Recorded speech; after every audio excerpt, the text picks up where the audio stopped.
Mobile मधील एका मेसेजने नवरा बायकोचे नाते बदलले. सकाळची वेळ होती. नेहमीप्रमाणे राहुल ऑफिसला जाण्याच्या तयारीत होता आणि स्नेहा स्वयंपाकघरात नाश्ता बनवत होती.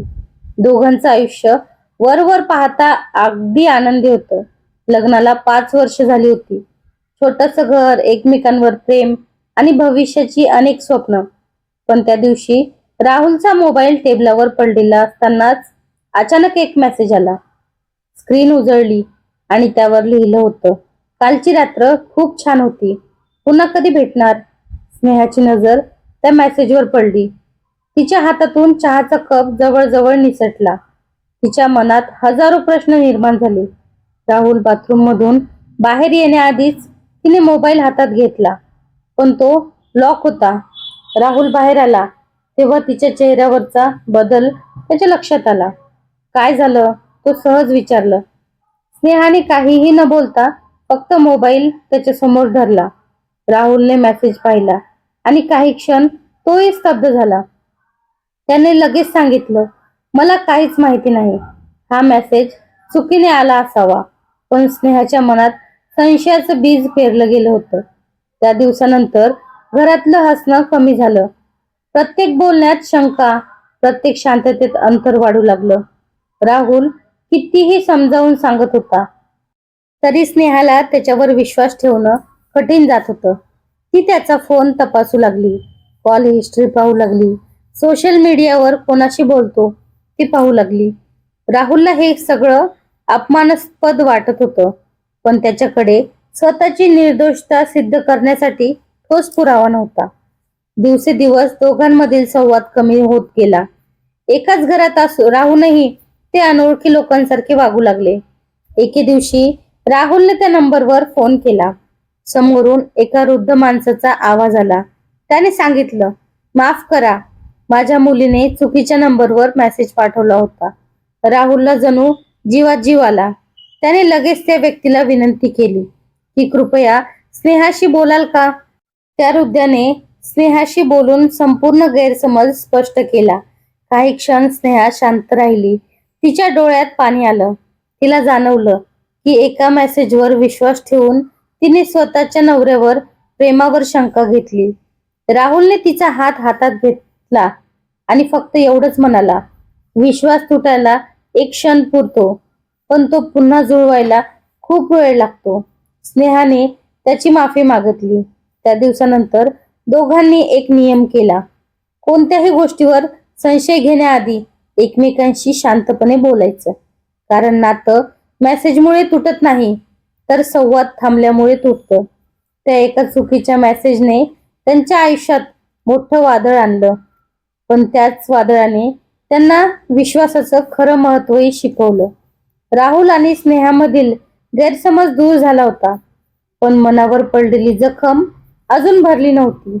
दोघेही पुन्हा हसण्याचा प्रयत्न करत होते, पण प्रत्येक वेळी मोबाईल वाजला की स्नेहाचं हृदय धडधडू लागायचं.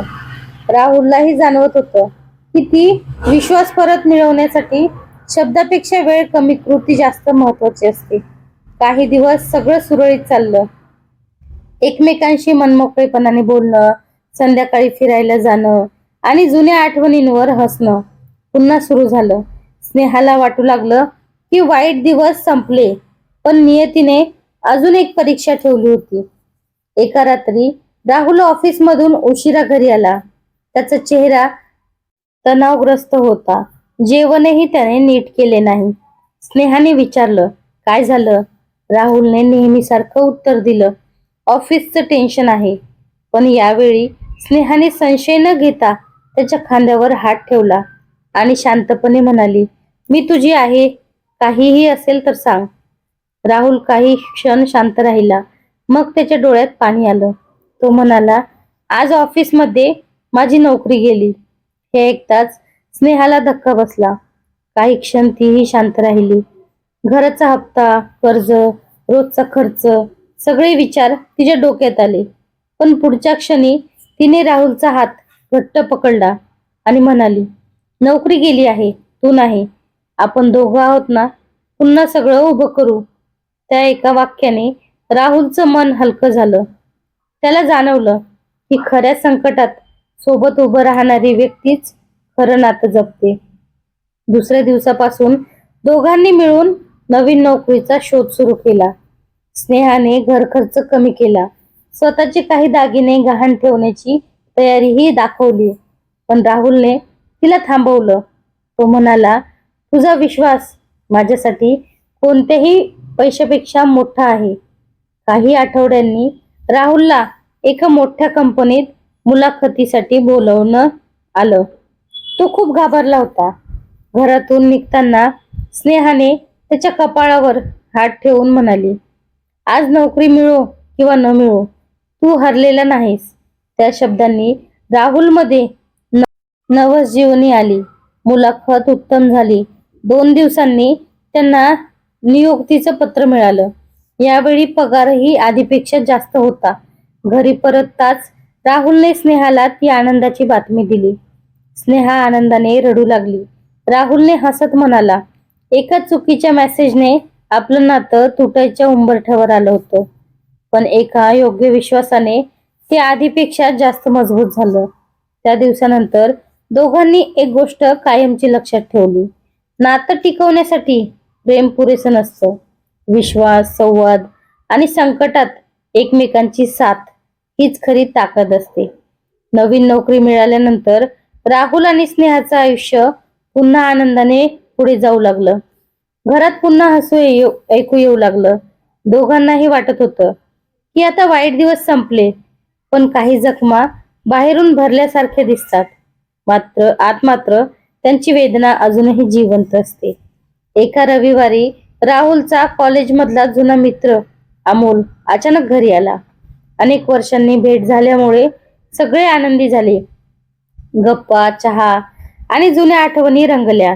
गप्पांमध्ये अमोलने सहज विचारलं, राहुल, त्या दिवशी आलेल्या मेसेजचं खरं रहस्य तुला कधी समजलं का? राहुल आणि स्नेहा दोघेही त्यांच्याकडे आश्चर्याने पाहू लागले.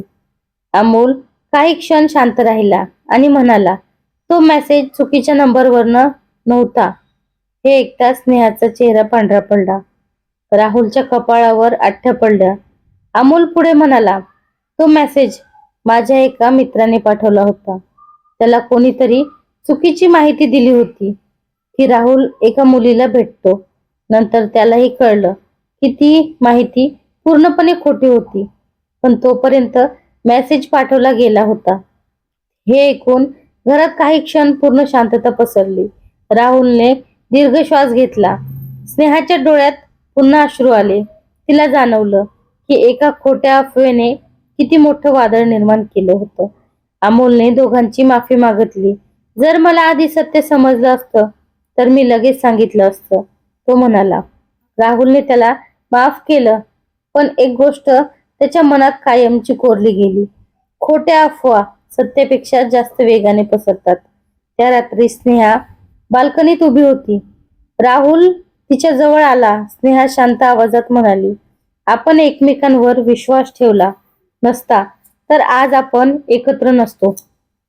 राहुल हसला आणि म्हणाला, लोक काहीही बोलतील, पण आपलं नातं आपणच जपायचं.